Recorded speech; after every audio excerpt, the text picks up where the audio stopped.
আবৃত্তি করছে সুকুমার রায়ের সৎপাত্র।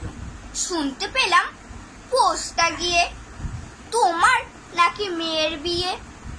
গঙ্গারামকে 500 পেলে জানতে চাও সে কেমন ছেলে।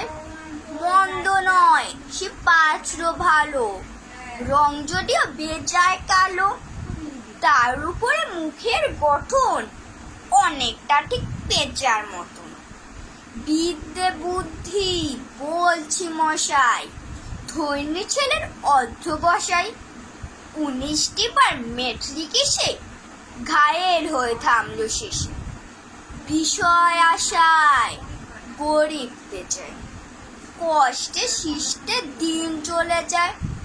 মানুষ তো নয় ভাইগুলো তার, একটা পাগল একটা গোয়ার। আরেকটি সে তৈরি ছেলে, জাল করে নোট গেছেন জেলে। কনিষ্ঠটি তবলা বাজায়, যাত্রা দলে 5 টাকা পায়।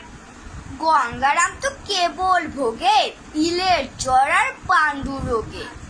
কিন্তু তারা উচ্চ ঘর, কংসরাজের বংশধর।